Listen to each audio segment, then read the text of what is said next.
meeting to order because we don't have a quorum yet. But I thought we could start with employee recognition, and then if we still don't have a quorum, we could go to information. So, General Manager Lamb. Yes, Madam Chair, members, we thought you do qualify.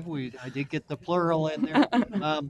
Yes, I think on top of everybody's radar screen, the last month especially has been traffic management and transportation movement.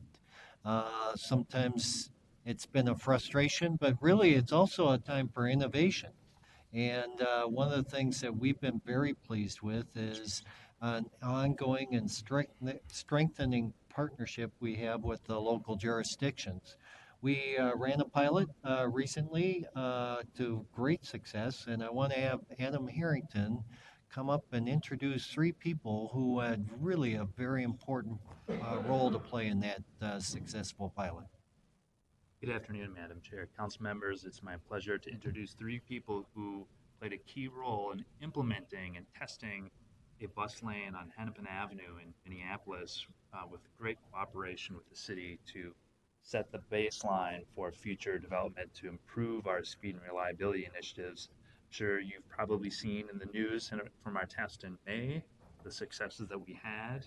The city was very pleased with it, and we're looking to additional streets and pilot tests to conduct. So I'd like to introduce these three. Michael Mecklenburg is a Senior Transit Planner in Service Development. Sophia Guinness is a Supervisor of Community Outreach and Engagement.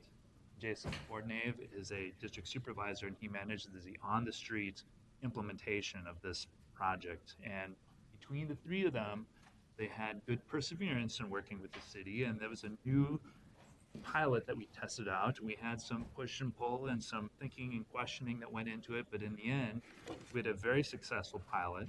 We had very good media press of it, and we have some good test results as well.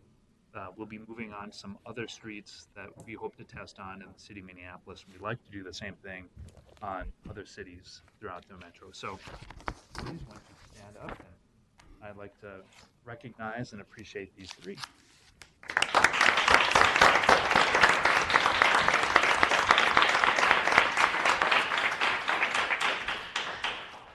It was going to be 5, but I couldn't carry all of these. Mike.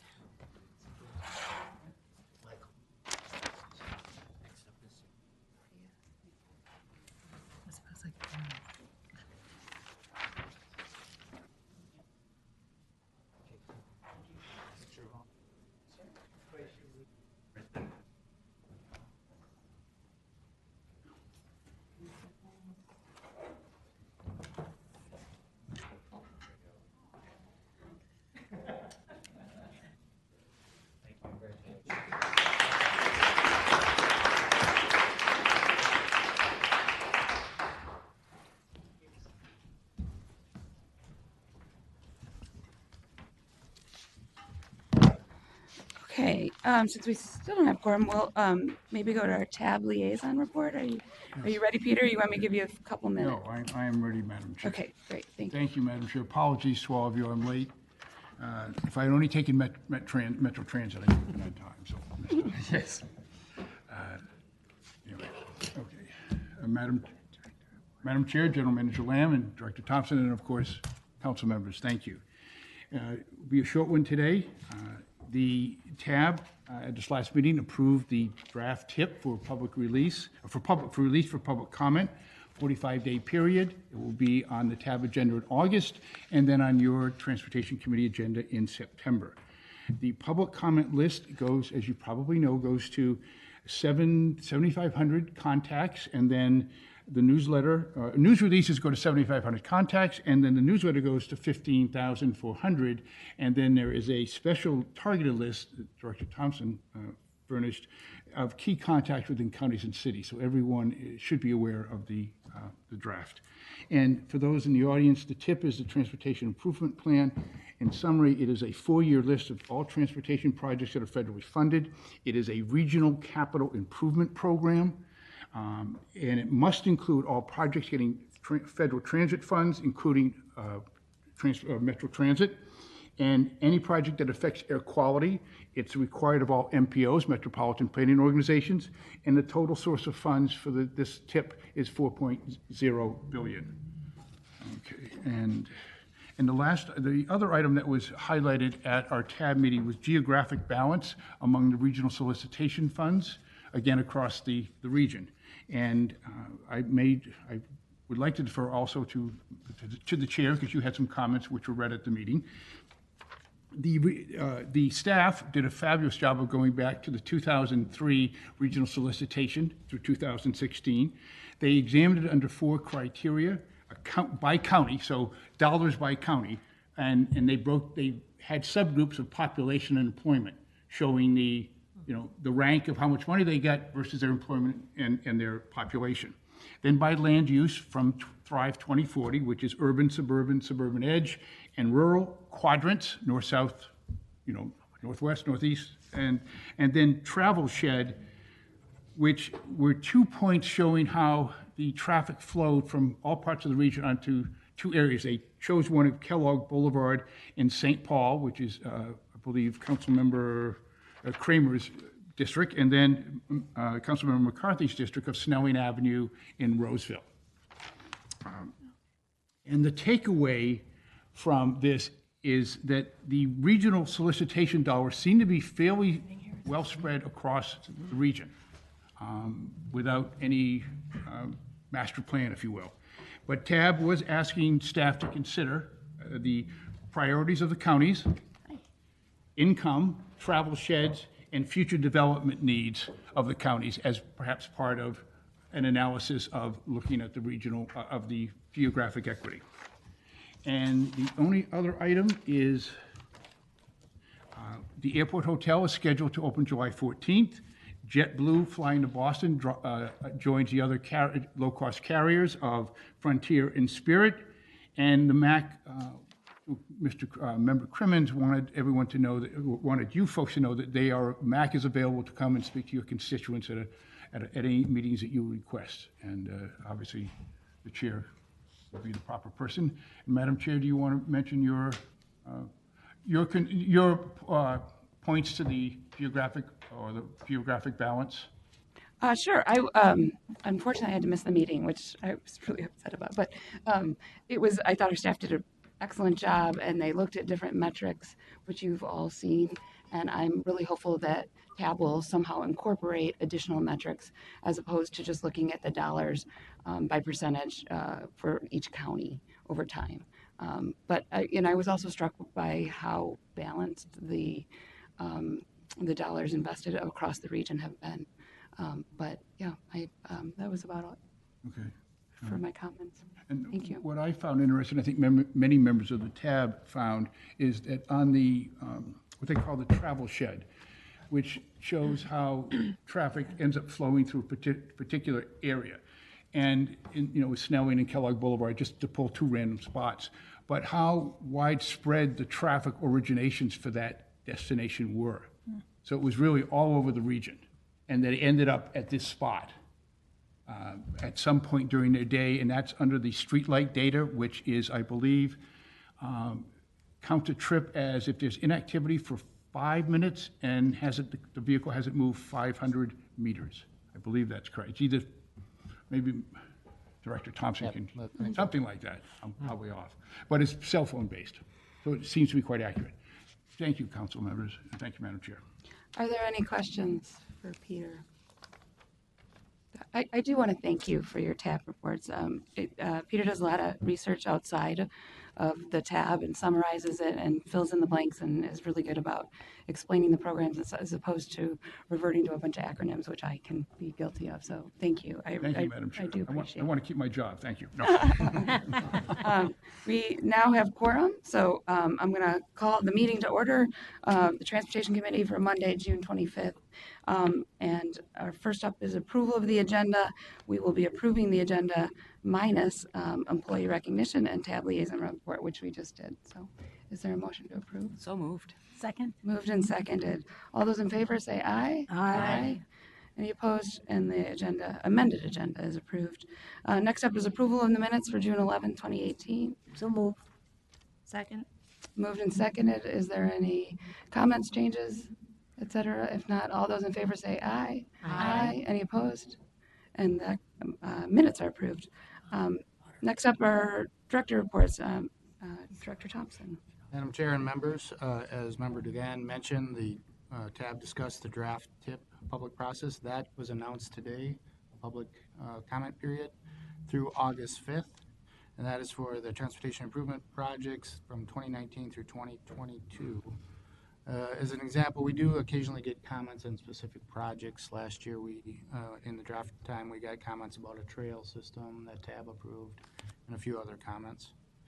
We'll also hopefully be announcing starting the public comment on the transportation policy plan this Thursday, should the council approve the release of that draft. So we'll be running kind of concurrent public comment periods.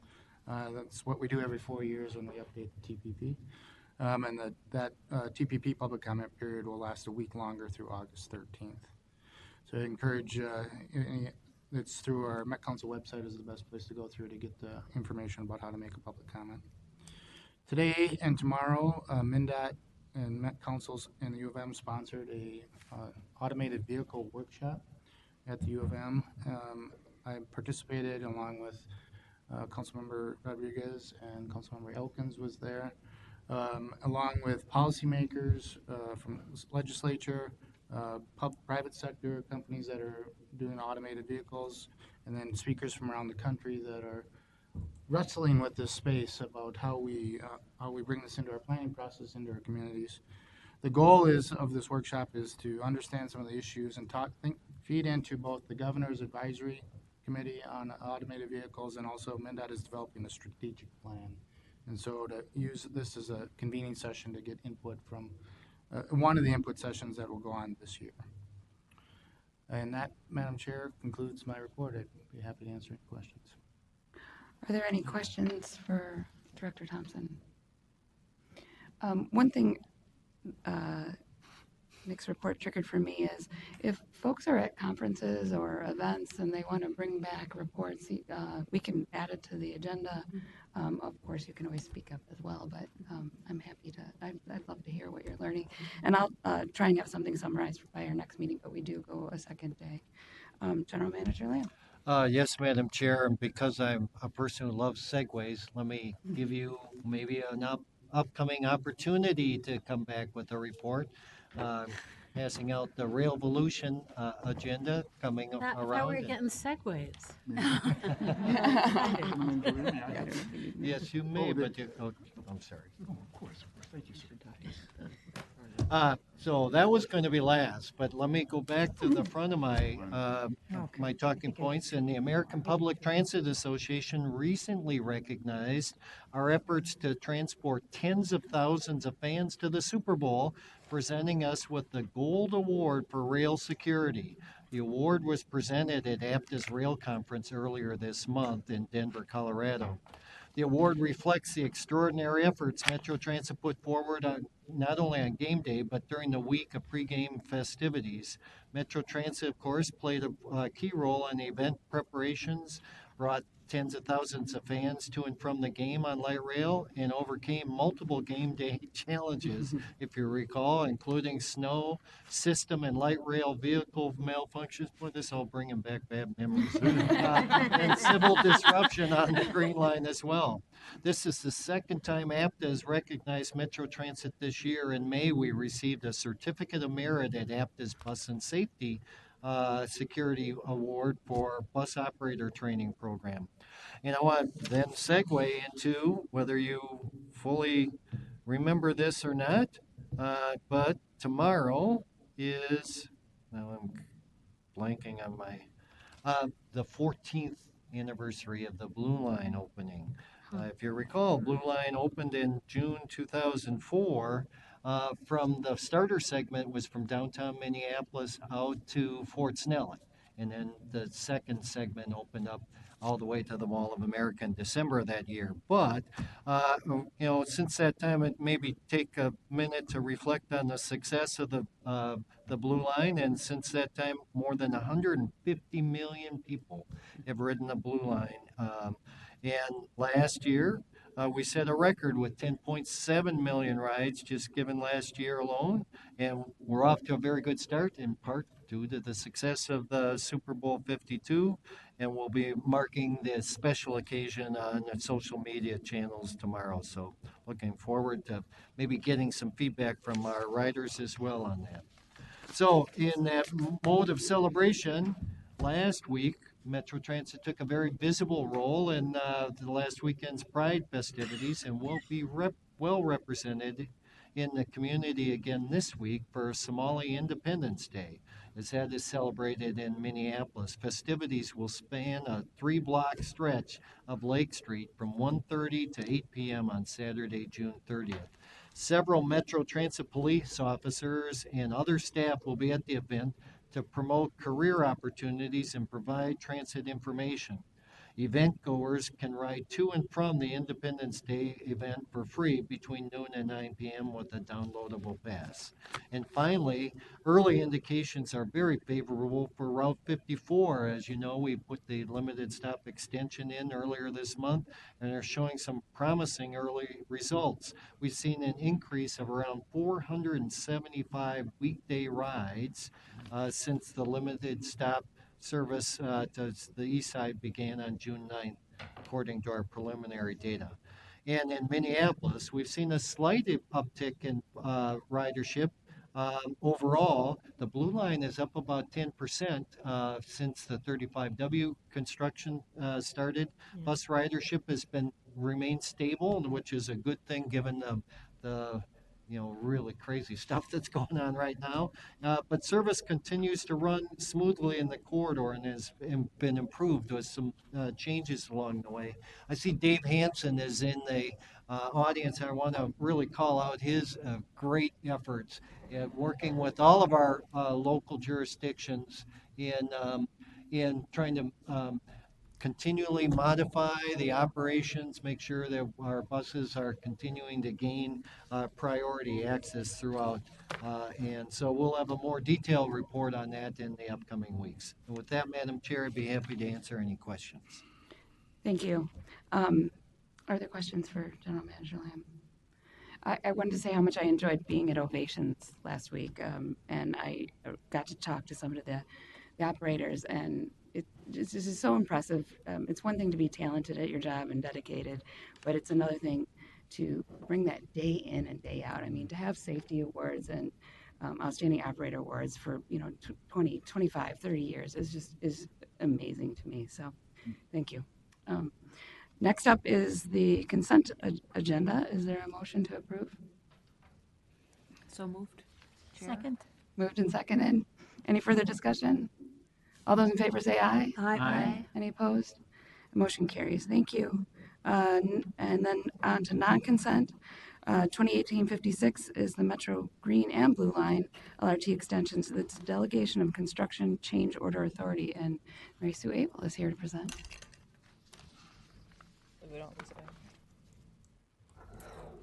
Thank you, Madam Chair and members of the committee. My name is Mary Sue Abel. I'm the Deputy Project Director for the Blue Line Extension Project, and I'm here today representing both of our New Starts projects. I'm here today to seek your authority for approval to authorize modifications to the Metropolitan Council Procedure 3-3C, Delegation of Procurement and Contract Authority. This modification will delegate approval for construction change orders for both the Green Line and Blue Line to staff within the project offices. This action will modify our Council Procedure 3-3C. Section 2.3 will be modified to include both the Green and the Blue Line projects. And I'll show a little bit here of what that slide actually looks like. So at the top, you'll see what the current authority is, and this is for the Central Corridor project. And so we basically want to set up the same type of delegation for the Green and Blue Line as well. You'll notice in red some of the changes between what is currently set up right now for Central and what we're proposing for the change for the Green and Blue Line. And this basically represents just some differences in our organization structure between what we had in Central and what we have now in the new project offices. It does also add in there the project director at a level of, does that say 500,000, right? So the project director is set up at $350,000. That is unchanged, but want to align this a little bit with our Executive Change Control Board. This is a board that's set up with Hennepin County and HICRA, and it's made up of members of both Hennepin County and HICRA as well as the Metropolitan Council. And the purpose of that is to ensure coordination of significant changes to the project baseline cost, and specifically to approve all change orders of $350,000 or more. That's read directly from their operating procedures that have been adopted by the county. And so that does align with our project director authority as well. So if we have a change order over $350,000, that'll go to the ECCB for approval. Also, the delegated council member would approve that as well. The project offices will provide quarterly updates on change order status to this committee here as well, to keep you guys informed of where we're at with our change orders within each project office. So again, just to summarize, then the action today is to approve authorization for modifications to Metropolitan Council Procedure 3-3C, delegation of procurement and contract authority by delegating the approval of construction contract change orders for the Green Line Extension and Blue Line Extension light rail transit projects as shown in business items. With that, I will answer any questions. Are there questions from committee members? Is there a motion to approve? So moved, Madam Chair. Second? Moved and seconded. Any further discussion? All those in favor say aye. Aye. Any opposed? Motion carries. Thank you. Next is 2018-162, the final D-Line Station Plan. Scott Chinoyak and Katie Roth are here to present.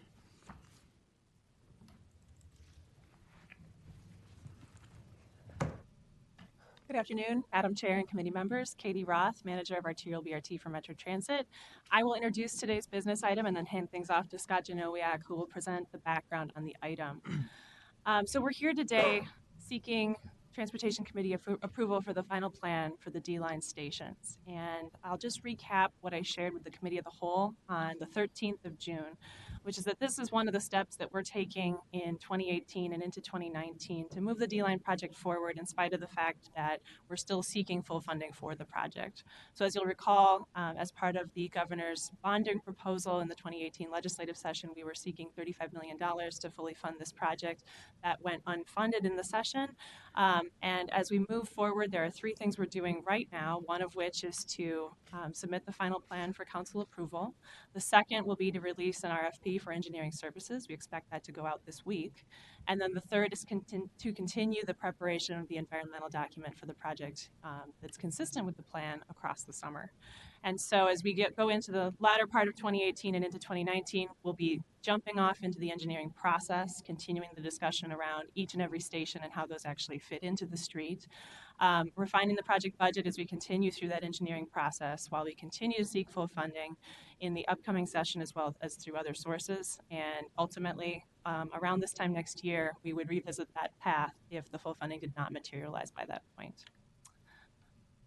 So with that, I'll introduce the proposed action today, and that is that the Metropolitan Council approve the final D-Line station plan. I'll hand things off to Scott Janowiak. Thank you, Madam Chair, committee members. I'm Scott Janowiak, Senior Planner in the BRT Projects Group. Here to talk about and request the approval of the final D-Line station plan. This is the third version of the plan that we've brought to Transportation Committee and the Council for review. Our first version was that draft plan released in February of 2018. We had a 30-day comment period with that draft plan.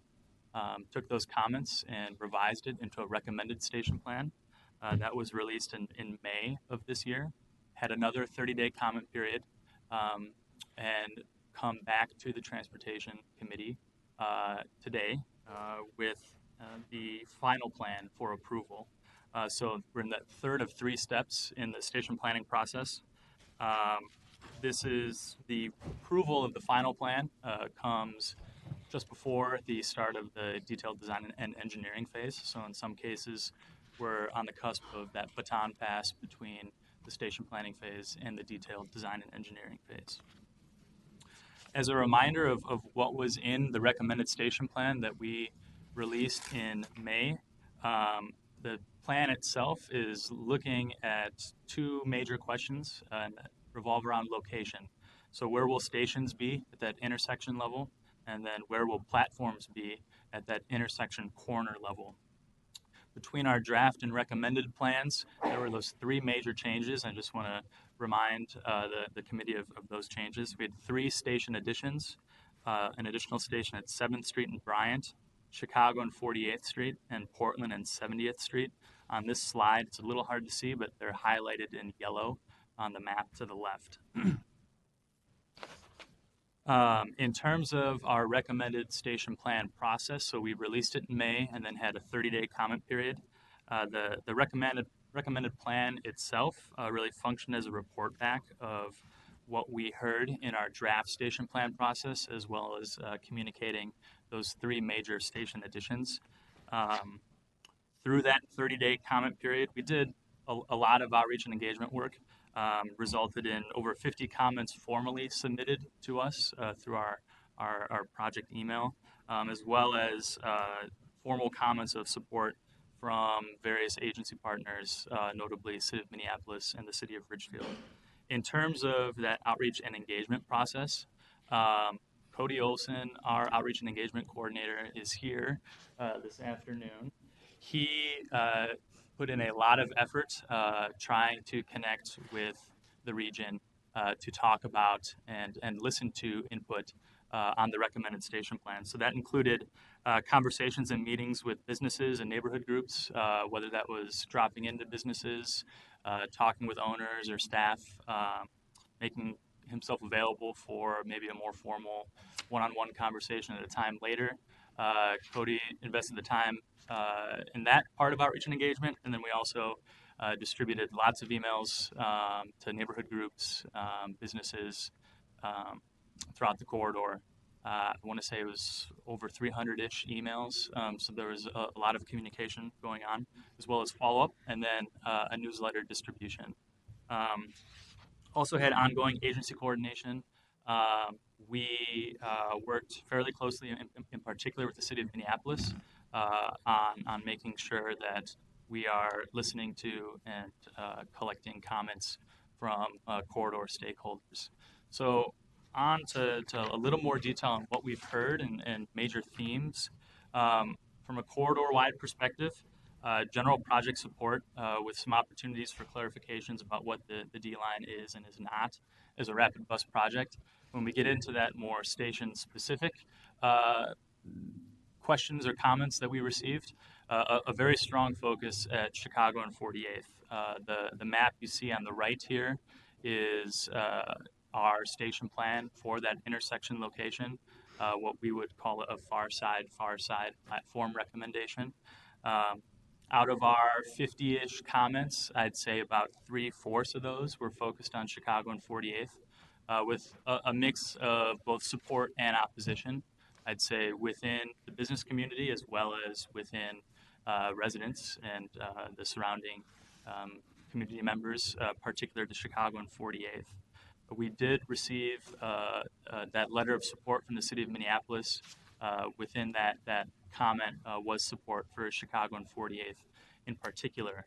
This plan does not shift any recommendations from our recommended plan. So those 3 station additions that I talked about, as well as the larger corridor, we are recommending for approval in this final station plan document. With that being said, what this document is intended to do is approve those station locations at that scale of intersection and intersection corner. What we would like to do is to continue that conversation with the community throughout the corridor, and in particular at Chicago and 48th, to think about how we can minimize and mitigate any concerns to the extent possible in the design process. We heard a lot of concerns about parking impacts or visual impacts from our amenities on surrounding businesses. And I think we're very much interested in continuing that conversation now at that closer scale of feet and inches as we get into the design phase.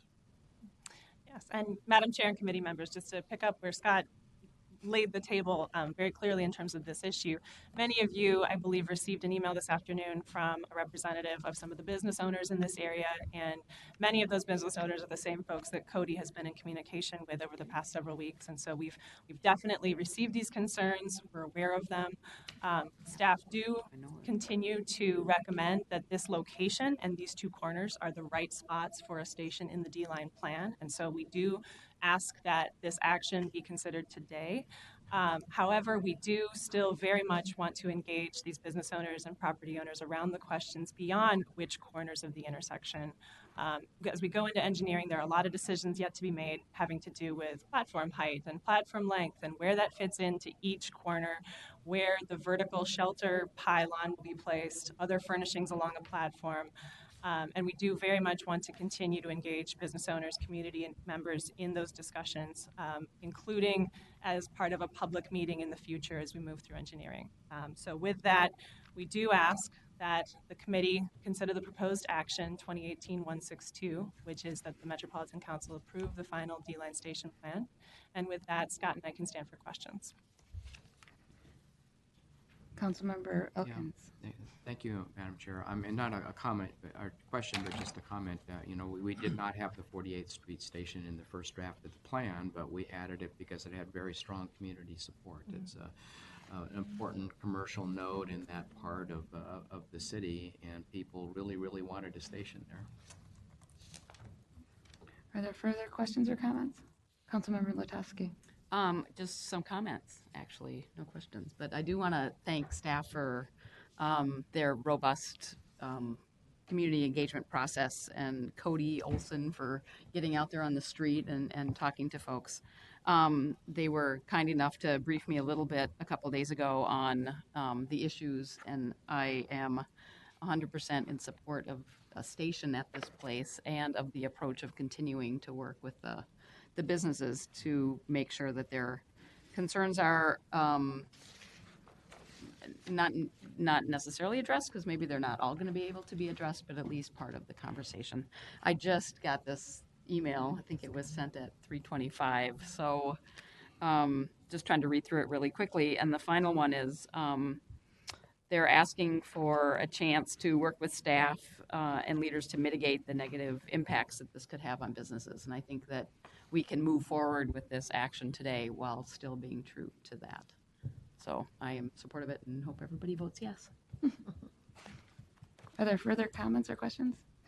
Councilmember Commerce. Thank you, Madam Chair. Just a very brief observation. This kind of engagement and this kind of fine-grained, stationary planning and design work certainly is consistent with what went on for the A-line planning as well. There were a lot of the similar questions raised, similar concerns raised. And I would just say, I don't know that Snelling Avenue, as an example, has ever had a stronger retail and business environment than it does right now. Literally bar no time period. So I think that has a connection with the A-line and the increased accessibility and foot traffic that has come with it. So I just wanted to make that comment. Thanks. Councilmember Elkins. And Councilmember Commerce, you went through exactly these kinds of issues as part of that project as well. Absolutely. Yeah. Any further questions or comments? Is there a motion to approve? So moved, Madam Chair. Second. Moved and seconded. Is there any further discussion? If not, all those in favor say aye. Aye. Any opposed? Motion carries. Thank you. Final non-consent item is 2018-169. It's the same week. It's a 2018-2021 TIP amendment for Anoka County, and Joe Barbo is here to present. Thanks, Madam Chair. Members, this is a TIP amendment to amend the the current TIP 2018 through 21 to increase the cost of Anoka County's CASA 14 bridge rehabilitation project. And so the cost is increasing from $800,000 to $1.5 million. And by FHWA rule, every time you cross that 1 million line, that does result in a TIP amendment. This would otherwise be an administrative modification.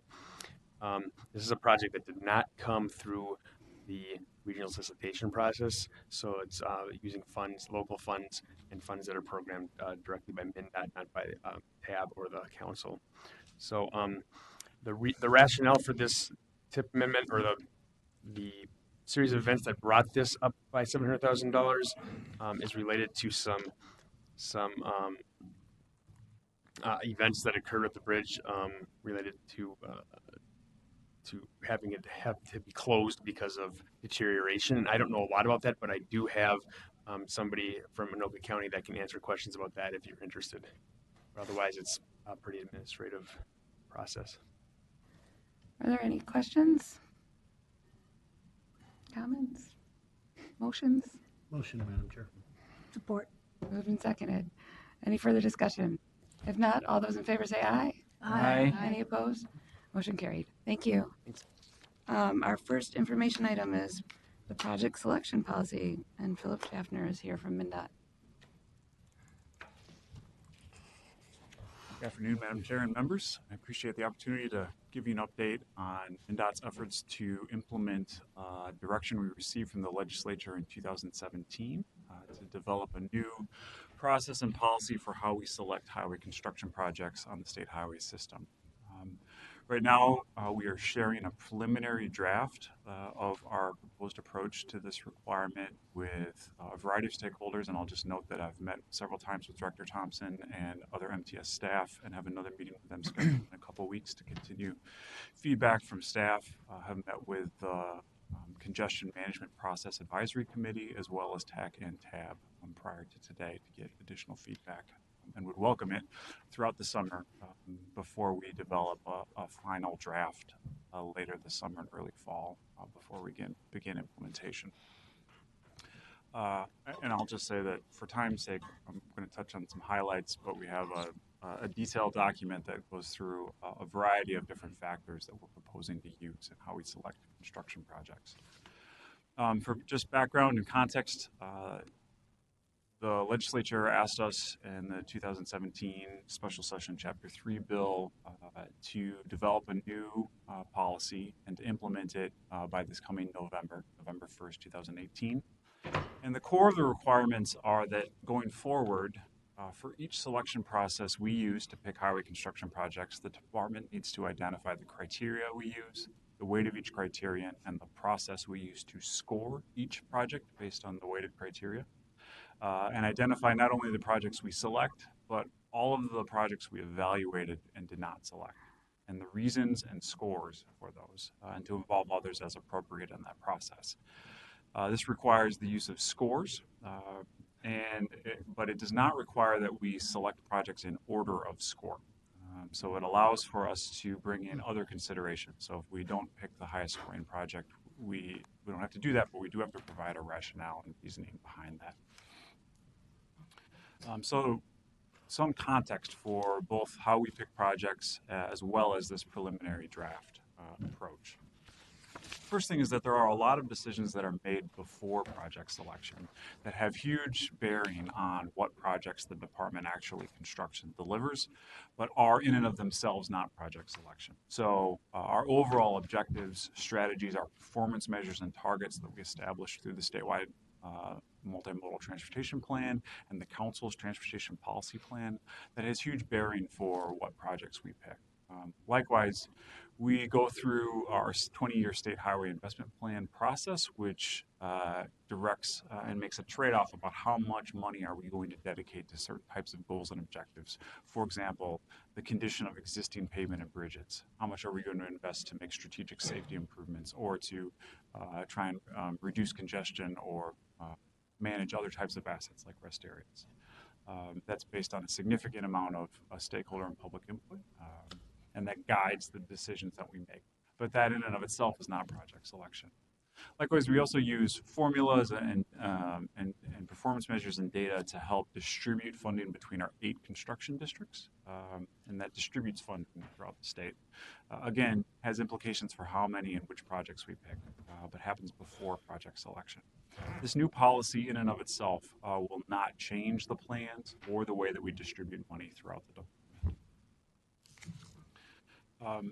we will be and are making a good faith effort to sort of implement this in terms of posting scores and using scored methodology. The majority of our project selection policy and selection decisions today do not use scores. So this is a change for us. We are not attempting to create a perfect scoring system. So this new score assigned under this process will be a key factor for us in the project selection decision, but it won't be the only factor. And so there will be times when we do not pick the highest scoring projects, and there will be times when we pick a low scoring project, but we will provide rationale for when we make those decisions.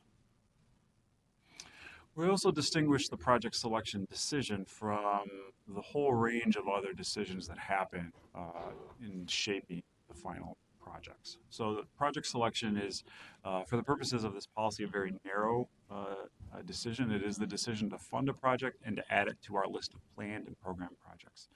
So to add it to our 10-year capital highway investment plan, which goes by the acronym CHIP, or the 4-year state transportation improvement program, the STIP.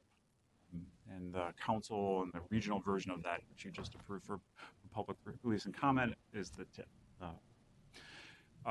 Everything else that goes into that project, what the details are, the full scope of work, the public involvement, stakeholder coordination, and the environmental review process, how we can time and stage that construction, what kind of traffic management we put in place, how we contract and deliver that.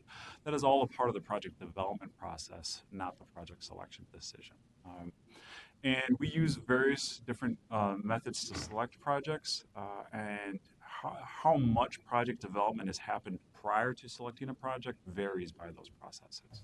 For the vast majority of our projects, which are rehabilitations or replacements and reconstructions of pavement or bridge, the project selection decision triggers project development. So for the most part, those projects, we have not gone through that process of figuring out the details of what we are going to do with the project. It's based off of a primary need. So the selection decision triggers that work. For other types of projects, like major capacity expansion, we do a lot of work beforehand to understand the potential of that project. And so the criteria that we are talking about varies for these different processes depending on how much project development we would expect to have done prior to selecting a project. And just to note that projects change and evolve, and a significant amount of time and resources go into that. Our time, your time, other stakeholders' time.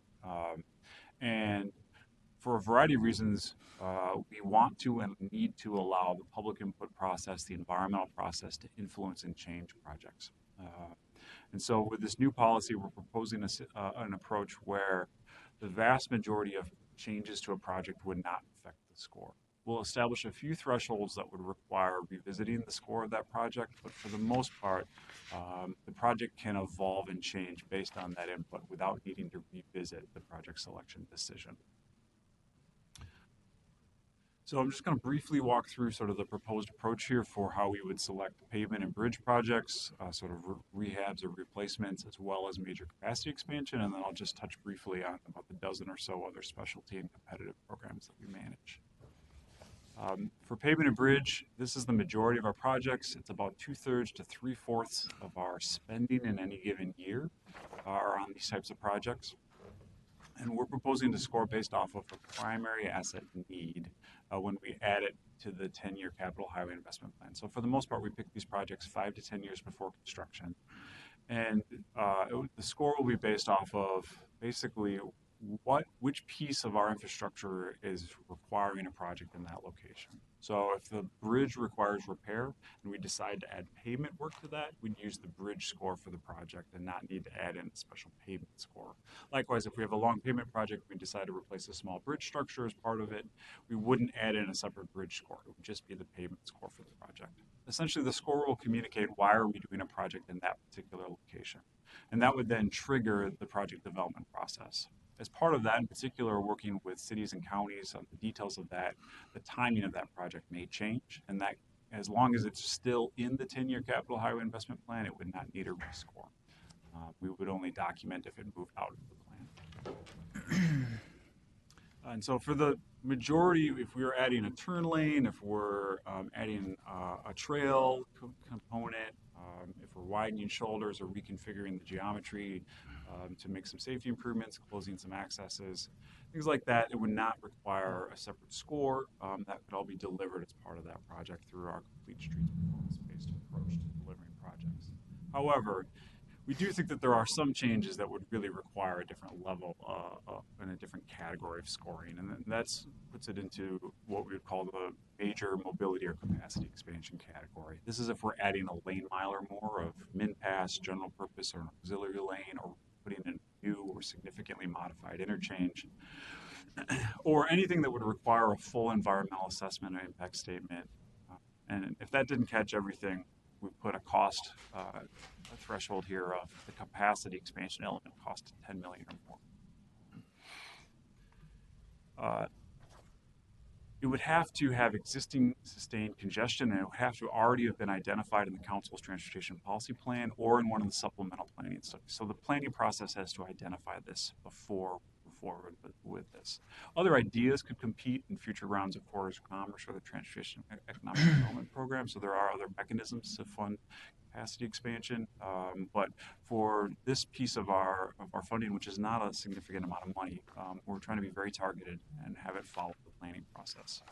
Just one note that we've decided that any project that's funded through the regional solicitation or gets a federal infra build grant, which is the new version of Tiger, or some other competitive program like TED or Corridors of Commerce, or something that's competitive, it would not need to be scored again in this new approach. It would just be considered selected through that competitive process. For scoring, 25% of the score proposing would be based off of the priority given in the regional planning process. So the council and MnDOT have been working on a variety of system level plans. For example, the principal arterial intersection conversion study that prioritized various different at-grade signaled intersections for potential at-grade separation or for other improvements. And so if they're high priority in that study, they would get full credit here. Medium priority would get less points. And as the council and MnDOT develop new studies, we can incorporate it directly into this scoring without needing a new scoring approach. 25% would be based off of return on investment, and our standard measures include travel time savings for auto drivers, truck drivers, and transit riders, crash reduction, so safety, as well as vehicle operating costs and vehicle emissions, which includes criteria pollutants and greenhouse gas emissions, are all part of that calculation. 20% for coordination and synergy with local projects, or if there's an asset management need in that location, or if a city or county is bringing non-competitive dollars to the table, for example, county sales tax dollars, we would want to recognize that and advance that project, all else equal. 10% based on travel time reliability, which is one of our new federal performance measures. So this is an input into that calculation at the system level, will be part of the prioritization. And then 10% for multimodal or intermodal benefits, so intermodal freight, transit element to the project, or if there is an active transportation element, we'd want to recognize that. We have a general preference for interstates and the national highway system for our investments, so that would be a priority for us. And then the council has also developed the regional truck corridor tiers, and so tier 1 truck corridors would give additional consideration in this scope. So if you look at this over time, going out to the right, in year 1 of our state transportation improvement program, or year 1 of the TIP, construction happens. And so looking at this, we select pavement and bridge projects for the most part 5 to 10 years before construction. And again, that's the majority of our projects. We tend to commit to major capacity expansion and mobility projects more like 3 to 6 years before construction. And then we also have about a dozen other specialty and competitive programs, such as Corridors of Commerce and the Transportation Economic Development Program. The majority of our safety improvements are funded through the Highway Safety Improvement Program. And we have some specialty programs that maintain things like safety rest areas, way stations, some of our ITS intelligence sort of cameras and message signs and things like that. We are proposing to not score some activities that are tend to be more preventive or reactive in nature. And most of these are not never show up in the STIP. We commit to them the year we deliver them, and they're about 2 to 4% spending in any given year. Right now we're getting feedback from you and from other stakeholders around the state, and we'll be over the rest of the summer refining and creating a full formal final draft of this that we'll distribute for additional review and comment in early fall before we adopt in November. The policy will first apply to the 2020 through 2023 STIP and 2020 through 2029 CHIP, and then we'll be issuing guidance on that this year. So basically next calendar year would be the first year. I'm happy to answer any questions and note that the handout materials are also available at min.gov/project selection. And before we turn to questions, Director Thompson. Madam Chair, members, I would just like to extend that MTS has been working closely with MnDOT on this to make sure that it is in alignment with their planning process. They've really been receptive to our feedback. We continue to have a few more questions that I'm sure we'll come to agreement on. But it does align well. We've got a lot of experience here about scoring and projects and what we've learned through TAB and council processes that MnDOT's been real receptive to hear about. And, it's important to know that this is scoring after they've allocated money to the metro area, not before, but we'd still like as much as possible projects here to be scored the same way as projects anywhere in the state. So we continue to work with that issue, but I think it's a good process that will add some transparency, and we look forward to continuing to work with MnDOT on this. Thank you. Are there questions or comments from council members? Councilmember Mudd. Madam Chair, Mr. Schaffner, like Nick, I really appreciate the collaborative environment between Met Council and MnDOT. Like you, we and Governor Dayton support the need for new revenue for both roads and transit, and that funding needs to be long-term, dedicated, and stable. And my sense is if we're going to ask taxpayers to pay more, they need some transparency, that road projects aren't picked based on politics, but rather upon need. That said, we are advocates for the 7-county metropolitan area where our concern is congestion mitigation and mobility. Do you think that this plan provides the metropolitan area with our bang for the buck, since we are net contributors to our road system? Member, thank you for the question. This policy in and of itself is not going to change the distribution of funding to different objectives. That being said, excuse me, it will create a list that's publicly vetted and publicly available of our candidate projects, which is not something that we've historically done consistently or on an ongoing basis. And so to the extent that it can bring transparency to the alternatives that we could do with additional money, it could help to inform future discussions and debates about the additional allocation of resources. But again, the policy in and of itself is just establishing the mechanisms by which we would select projects within available amounts of money and won't change the distribution of resources in and of itself. Are there any other questions or comments? Do you have a follow-up? Councilmember Mudd. Madam Chair, just a follow-up. My understanding is that with corridors of commerce, the urban areas received $332 million of $800 million. So that's, less than half, right? That is correct if you use the Metro District's boundary. And of course, there's different interpretations of what would fall under that.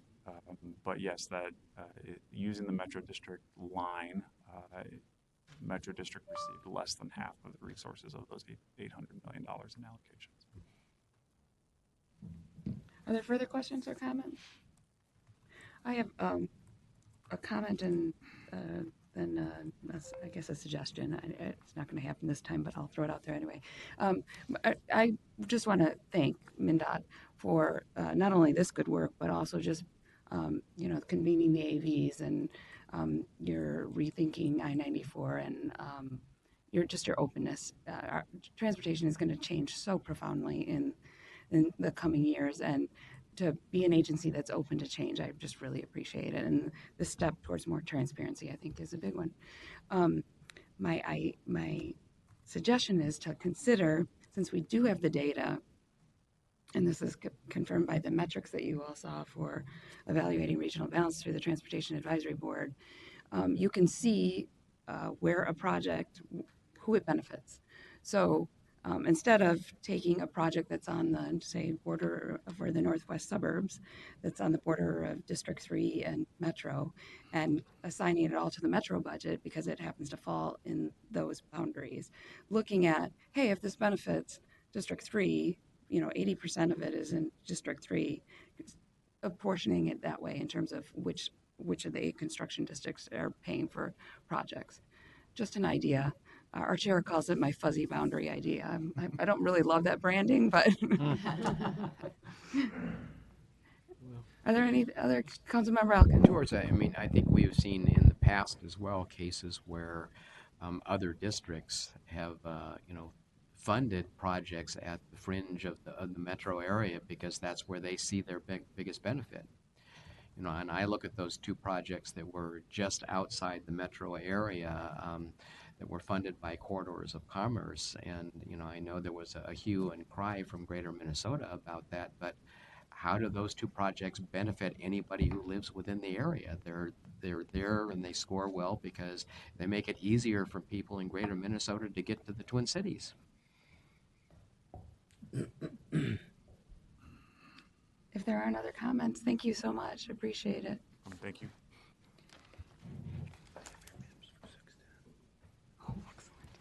Next up is the Transit 911 project, and Chad Leffler is here to present. I think I got his name right. Hello, Madam Chair, council members, General Manager Lamb. I'm here to talk about a very important project for Metro Transit. It's Transit 911. And you may say, well, how does Transit and 911 fit together? And I'm here to tell you about that. Over the years, this has kind of been evolving in terms of Metro Transit's services growing, our police department growing, our visibility out there, people wanting us to know public safety events that are occurring on our buses, our light rail trains, at our facilities. And so I was here last January. I talked about our new texting application that we are now taking incoming texting on our own. We have our bus operators, our light rail operators reporting incidents to us. But there's also a need for the passenger, the citizen on the street, to get a hold of Metro Transit another way, and that other way is through the 911 system. They call us. And how do they call us? They call us through the regional public safety answering points, Minneapolis 911, Ramsey County Emergency Communication Center, and whatnot. So what normally happens currently, the current state of receiving calls is on this chart here. A transit passenger is on a bus, a light rail train at one of our facilities, and something's going wrong, and they call 911. The 911 call taker determines, is Metro Transit involved? Is Metro Transit, is the person on a bus? Are they on a light rail train? Are they at a facility? And if that's the case, they'll either transfer that caller to Metro Transit at the Transit Control Center, or they'll either conference us in, depending on the severity of the event. And with that, then the TCC will take that call and we will dispatch appropriate Metro Transit police resources to that event. The local 911 center would continue with medical EMS response, medical emergency services, fire if that was needed, if there was some sort of severe thing going on. The Transit Control Center serves as the emergency communication center for Metro Transit. And with those 911 calls, when we're getting them, we're not getting any data. What I mean by that is we're not getting your name. We're not getting your phone number. We're not getting your location if you're dialing from a mobile cellular phone. We're really getting nothing. We're sometimes not even getting caller ID from you, because we're not on the 911 network. And that's what this project is about, is trying to get us onto that network, getting us the equipment to do our jobs as we're basically doing right now, but we're kind of doing it with maybe one arm tied behind our back.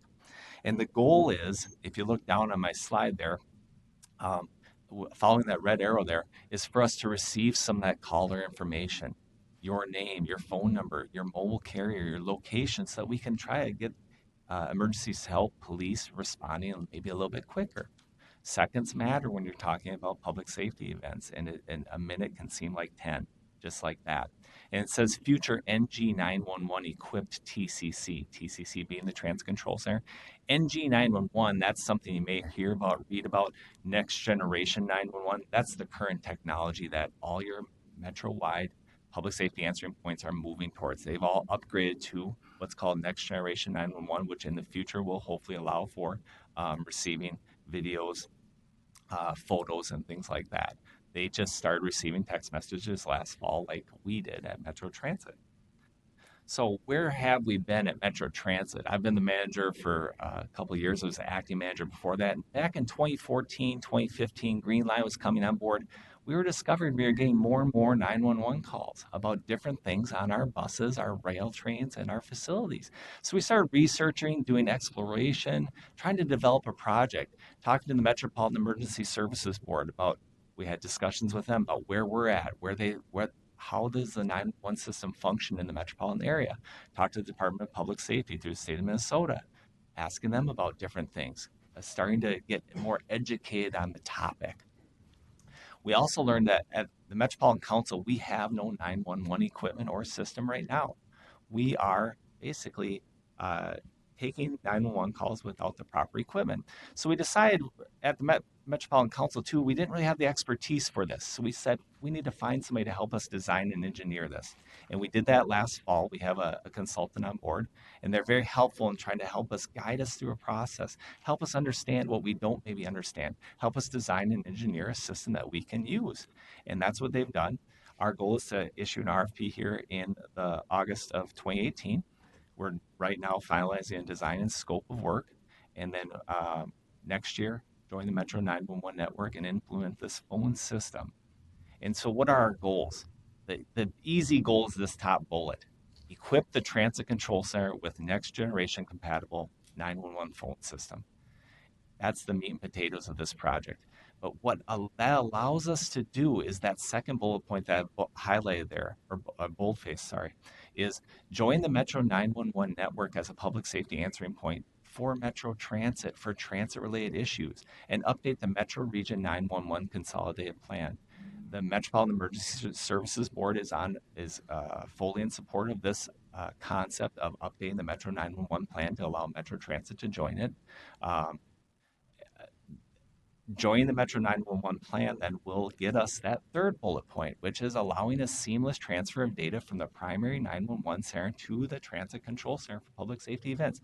Things like your name, your phone number, your location if you're a mobile, calling it from your mobile phone. It's going to increase the efficiency of my people who are processing these public safety related calls into our police computer-aided dispatch system. We already have that, but that will take your name and number and just put it into that computer-aided dispatch system for me, for my people. It's going to decrease our liability for handling public safety-related calls for Metro Transit. Without that ability to collect data, collecting data takes time. What's your name? What's your phone number? Where are you? Things like that, especially when there's environmental things on the outside that are really affecting the quality of the connection, maybe the noise in the background and things like that. And it's just going to improve operations for transit passengers and employees alike. This is an example of what I'm talking about. Now, when I talk about a 911 phone system, I'm not talking about a phone on our desktop here. I'm talking about its own computer monitor, its own network that we're going to be on, its own compute PCU. It's its own system. In the top upper left-hand corner of this mock screen is your name, your caller ID, your information.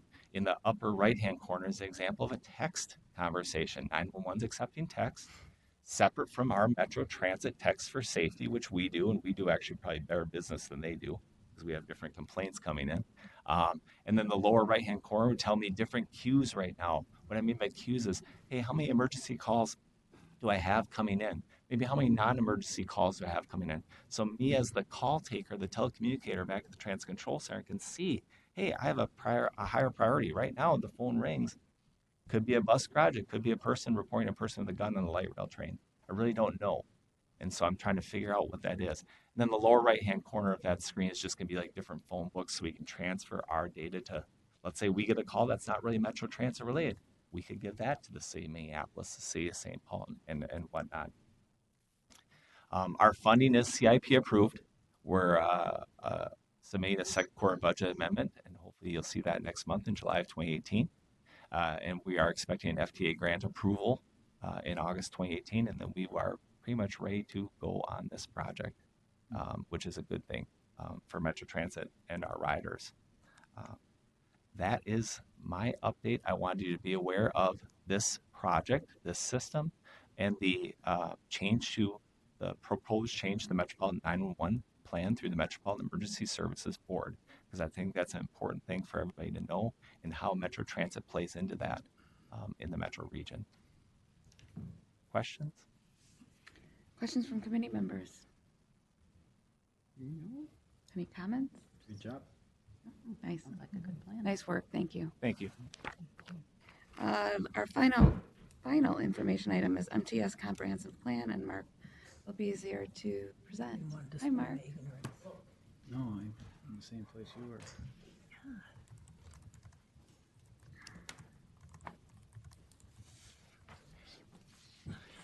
Thank you, Madam Chair, committee members.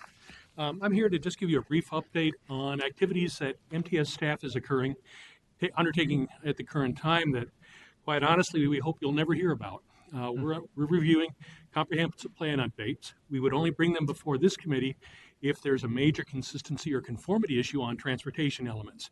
Typically, our comments would then are typically fed to local planning assistants and go through their review process.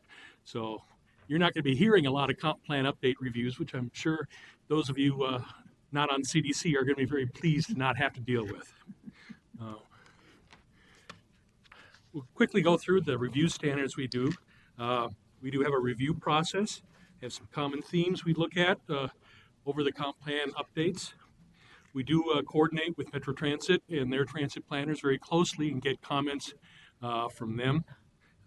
The overall review looks at Thrive MSP and looks at system plans, development policies, and the coordination under the questions of conformance, consistency, and compatibility. For the transportation element, we particularly look at what the TPP says. Looking at, let's see.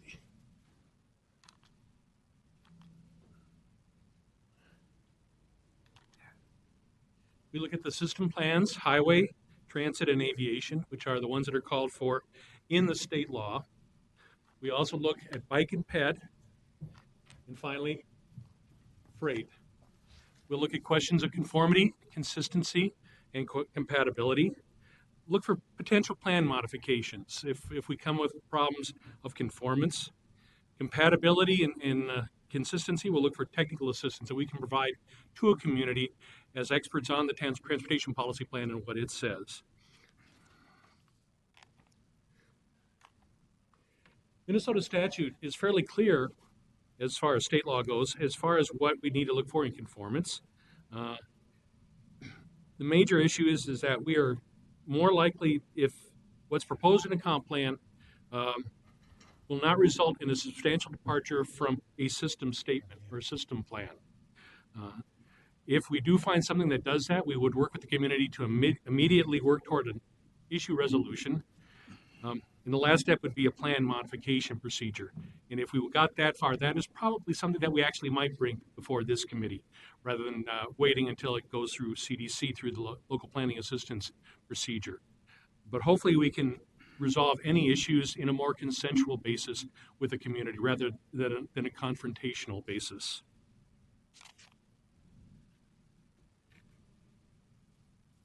Next, we will be looking at the conformance. Is the plan presented by a community conforming with what's in the transportation policy plan? Some major issues we would look for there it has a principal arterial been identified as something other, as an A minor arterial in a comprehensive plan update? Is the comprehensive plan update guiding land use, particularly in an aviation, an airport facility, as something other than aviation, if they're designated it as an industrial use in the future? Are they not planning for the densities that we would expect to see around transitway stations? These would be issues of conformance that we would be looking for and identifying and commenting on.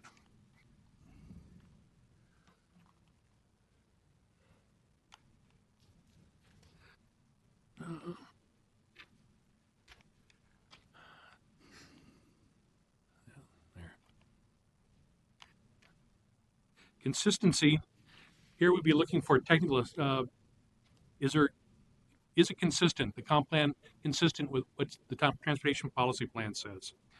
We look for technical assistance to resolve any issues of consistency between the two documents, and largely provide advisory comments recommending changes to a city in their comprehensive plan update.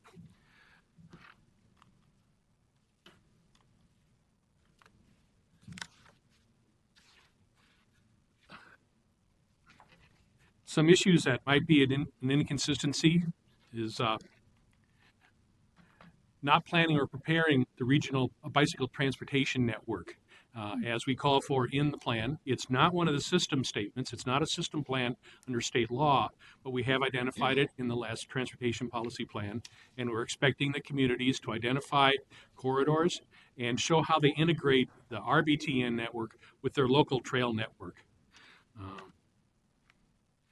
Another consistency issue might be a community calling for something that's in our increased revenue scenario and considering part of the current revenue scenario. They're expecting something to be built, but we're not programming it in the plan except under an increased revenue. And the increased revenue actually is not the transportation policy plan. It's what we would do if we had more money, but we don't. So they have to plan for the current revenue scenario in the plan. Next is compatibility. Here we're trying to act as a go-between if needed between communities if there's a disagreement. The steps here identify any incompatibilities, offer suggested solutions if there is a problem between what one community plans in their comp plan update and the adjoining community plans in their comp plan update. Then support and facilitate conversations between those communities to come to a consensual agreement between them. To get a little bit into what we're doing, we have a large number. We have, at this point, 6 of our staff that are actually reviewing the comp plan updates that are coming in. At this point, the ones that are coming in are drafts. They're preliminary reviews. They're sometimes the entire document, sometimes only a couple of chapters of the transportation element. So we review what we're provided and give them comments back. The idea is to try and get this community's far enough along that when they actually submit their official document by the end of the year, that there won't be any problems with those documents, that we'll be able to give it our blessing without any comments, without any problems between what we're calling for in the transportation policy plan and what the communities themselves are saying in their comp plan updates. This is another goal here, trying to become a consensual rather than confrontational situation. Also, we have a number of modal leads that are focusing specifically on areas. Steve Elmer with Bikes and Freight, Tony Fisher with Highways, Cole Heinecker Transit, Steve Mahowold Met Transit, and he has a lot of staff over there that provide us very detailed comments that we provide and pass on to the communities. Russ Owen is on aviation. He's also our coordinator between ourselves and local planning assistants in coordinating our review of the comp plan updates. And then I get the joy of reviewing all of the forecasts for 2040 for all the cities. Our schedule, the plans that will come in through the rest of the year. As I said, at this point, we're pretty much seeing preliminaries. By the end of the year, they'll be coming in as the final documents. It takes 1 hour to 2 days, depending on the community, to review the plans. Most of them have been, at this point, preliminary plans. So sometimes they're in the entire transportation element. Sometimes they're only a portion of it. When the official plans do get submitted, it's possible that we will expect that 1 hour to 2 days could well double, because at that point we'll be trying to also generate very formal comments as needed. So hopefully if we do our preliminary review adequately at this point in time, when they do come in, we won't really have a whole lot to say, and that is our hope. There is in the review process a worksheet that lists for each community what we should be looking for. Sometimes there's a little more than we really need to look for, but it's basically just a checklist of boxes that we go through. And does it have this? Does it have the functional class map? Does it have a 2040 forecast? Does it have TAZ allocations? And go through it. A lot of them are just, yes, they do. Yes, they do. Yes, they do. That's all we really have to say at this point in time. Though Given the workload of the reviewer, we do want them to look at the functional class, and if there's an issue of consistency, say something. If the TAC allocations don't look quite right, let's say something now, get it out in the open, and so on. But basically, we're looking for completeness of information, conformance issues, and any policy inconsistencies we might spot. That is particularly an issue in the RBTN and the density of land uses around transit stations. At this point, about 50 plans have come in, including 4 county plans. Most of them have been preliminary reviews. At this point, I only recall one final comp plan coming in from Medina. Also, as I recall, there has been recently we had the deadline for when communities could request an one-year extension on their comp plans, and about 50, I understand, have requested that. So about a third have come in, a third have requested an extension, so we got about another third or so left to review as preliminary reviews before we start going toward the final reviews. Once plans are submitted, they get spread out between the staff members that we have reviewing them. They get sent over to Metro Transit for Steve Mahowald and his people to look at. We go through all of the elements, highway, transit, bike ped, aviation, freight, generate comments, pass them on to local planning assistants for their integration by the lead reviewer. They integrate our comments with those they get from environmental services, parks and rec, and from themselves, from local planning assistants, to come up with an overall comment letter on the on the comp plan update. And if you have any specific questions, we do have Lisa Barajas and Mike Larson here. If you have any questions that they might be better to respond to, and Russ is here as well. Metro Transit reviews the transit section and provides at times very detailed comments that we tend more to pass on. They're talking about there should be a bus stop here that you don't show, or a route that runs on this street rather than that street. We'll pass those on in advisory comments rather than something consistency or conformancy issue, because we're looking at a plan that's 20 years out to 2040, and who knows where that bus route is actually going to be in 2040. The principal reviewer combines Metro Transit and MTS and Metro Transit comments and then passes those on to LP, local planning assistants. Some themes that we're seeing, some common missing elements: forecast for roadways, not consistent with Met Council forecasts.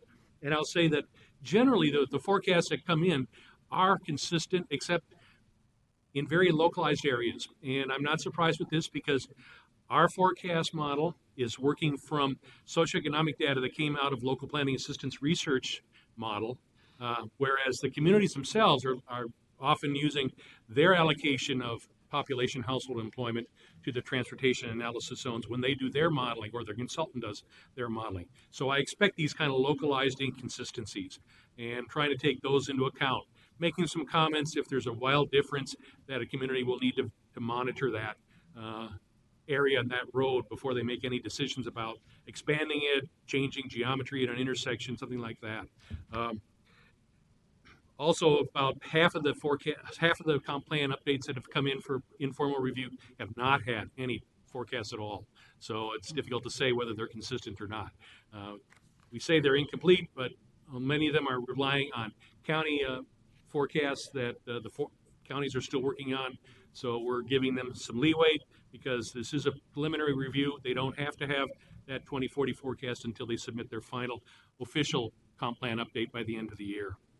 The regional bus transportation network is not always addressed, and certainly not adequately in a lot of the cases.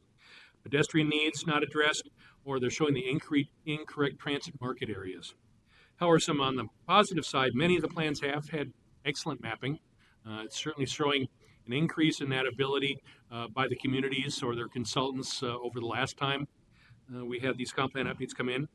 Some plans have incorporated the regional bicycle transportation network into their local bike system, which we're looking for, and it really is some communities have, the Bloomington and Richfield comp plans have shown a very good illustration of how that can be done, and how you can integrate the local trail network to provide connections to and support the regional network. And most plans have addressed the required aviation elements that we call for. And with that, I'm happy to answer any questions or divert them to somebody who can if I can't. Councilmember Elkins. Thank you, Madam Chair. Yeah, with respect to the regional bike transportation network, I mean, we did that at a fairly high level based on general feedback, and the expectation all along is that the cities and counties would take that general direction, and that the filling in the details would come from the bottom up from the cities and counties. So it's good to see that my communities are doing it. Any other questions or comments? Councilmember Munt. Madam Chair, Mark, I just want to thank you and your review team. I know that this increases workloads exponentially. When Pat Bourne left us as regional administrator, his parting piece of advice to me was, during comp planning, run to fire. If there's a community where you expect that there will be conformance and consistency issues, run to fire and try to resolve those problems. And it sounds to me as though you're doing that. Two of my observations in the suburbs along the Southwest Light Rail line. In the past, we've decided to put affordable housing at the far part of a community, not near the core where jobs and services are located. And I hope that we can help suburbs think better about where they position their affordable housing. I've also noted in my district that suburbs are thinking about bicycling more in terms of commuting than in terms of recreation. And there's a real desire to connect trails and to do things. Today I was in Hopkins, and it was amazing to see what they've done with their 8th Street artery that will connect to a future Southwest station. They have painted the crosswalks, and if check out my Facebook page, you will be blown away when you see what painted crosswalks look like and what it means to connect people, pedestrians and transit riders to future light rail. Anyway, thank you for your work. You're welcome. And I'll pass it on to our staff. Any other questions or comments? Thank you very much for the update. We need to decide what goes on to consent and non-consent. Is the committee okay with the first item, the delegation of construction change order authority, to be on consent, and the next two on non-consent, so the final D-line station plan would be on non-consent, and the TIP amendment has to be because it's the same week, even though it's fairly routine. Sounds good. Good. Are there any other announcements from committee members? Otherwise, we can be adjourned. Great, thank you.